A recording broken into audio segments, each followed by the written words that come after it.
IT ഭീമനായ Tata consultancy സർവീസസിന്റെ Nashik യൂണിറ്റിൽ നടന്ന ലൈംഗിക അതിക്രമത്തിന്റെയും നിർബന്ധിത മതപരിവർത്തന ശ്രമങ്ങളുടെയും ഞെട്ടിപ്പിക്കുന്ന വിവാദങ്ങളിലൂടെ പോവുകയാണ്.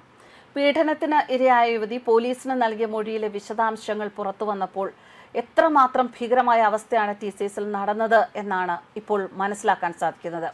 ജോലിയിൽ പുതുതായി പ്രവേശിച്ച ഒരു വ്യക്തിയെ സഹപ്രവർത്തകർ എങ്ങനെയൊക്കെയാണ് വേട്ടയാടിയത് എന്ന് ഈ യുവതിയുടെ വെളിപ്പെടുത്തലിലൂടെ വ്യക്തമാവുകയാണ്. സാരി വലിച്ചു നീട്ടുക, ശരീരത്തിൽ മോശമായി സ്പർശിക്കുക, ഭർത്താവിനെ ഉപേക്ഷിക്കാൻ പ്രേരിപ്പിക്കുക തുടങ്ങിയ ക്രൂരമായ നടപടികളാണ് ഓഫീസിനുള്ളിൽ നടന്നത് എന്നിവർ വെളിപ്പെടുത്തുന്നു. മഹാരാഷ്ട്ര മുഖ്യമന്ത്രി ദേവേന്ദ്ര ഫട്നാവിസ് തന്നെ നേരിട്ട് ഇടപെടുകയും കോർപ്പറേറ്റ് ജിഹാദാണ് എന്ന് വിശേഷിപ്പിക്കുകയും ചെയ്തതോടെയാണ് ഈ സംഭവം രാജ്യാന്തര തലത്തിൽ ശ്രദ്ധിക്കപ്പെട്ടത്. ഈ യുവതി വിവാഹം കഴിഞ്ഞ് അധികം വൈകാതെയാണ് TCSൽ അസോസിയേറ്റായി ചേരുന്നത്. പരിശീലന കാലയളവ് മുതൽ തന്നെ ഷാരൂഖ് ഖുറേഷി, ജയേഷ് ഗുജ്ജാൽ എന്നീ ട്രെയിനിംഗ് ലീഡർമാരുടെ നേതൃത്വത്തിൽ പീഡനം തുടങ്ങിയിരുന്നു. ഇതിനിടയിൽ ലോൺ വിഭാഗം തലവനായ റസാമേനോൻ എന്ന ആൾ യുവതി നിരന്തരം ശല്യം ചെയ്യുമായിരുന്നു. ഭർത്താവ് പൂനെയിൽ ആയതിനാൽ തനിച്ചു കഴിയുന്നതിനെക്കുറിച്ച് മോശമായ കമന്റുകൾ പറയുകയും ഹണിമൂൺ വിശേഷങ്ങൾ ചോദിക്കുകയും ചെയ്തിരുന്നു. യുവതിക്ക് ഇയാൾ പ്ലെയർ എന്നൊരു വിളിപ്പേരും നൽകി. ഈ വർഷം ഗുഡിപാദ്വാ ദിനത്തിൽ സാരി ധരിച്ചെത്തിയ യുവതിയുടെ സാരി തലപ്പ് റസാമേനോൻ പിടിച്ചു വലിക്കുകയും മോശമായ രീതിയിൽ നോക്കി ചിരിക്കുകയും ചെയ്തതായും പരാതിയിൽ പറയുന്നു. മറ്റൊരു സഹപ്രവർത്തകനായ ആസിഫ് അൻസാരി യുവതിയുടെ ശരീരത്തിൽ അനുവാദമില്ലാതെ സ്പർശിച്ചു, സീറോ ഫിഗർ എന്ന് വിളിച്ച് അധിക്ഷേപിക്കുകയും ചെയ്തു. ഭർത്താവിന് ഭക്ഷണം പാകം ചെയ്യുന്നതുപോലെ എനിക്കും ഭക്ഷണം നൽകണം, പഴയ കാമുകന്മാരെ പോലെ ഒരാളെ കൂടെ കൂട്ടുന്നതിൽ എന്താണ് തെറ്റ്?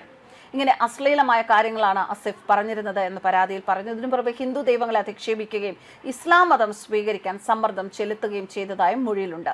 ഇതിനെതിരെയെല്ലാം പ്രതികരിച്ചപ്പോൾ ജോലിയിൽ നിന്ന് പിരിച്ചുവിടും എന്നായിരുന്നു ഭീഷണി.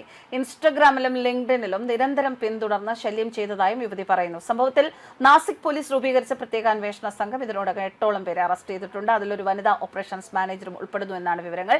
പീഡന പരാതികൾക്ക് പുറമെ നിർബന്ധിത മതപരിവർത്തനത്തിന് ശ്രമിച്ചതിന് 9ഓളം FIRകൾ രജിസ്റ്റർ ചെയ്തു.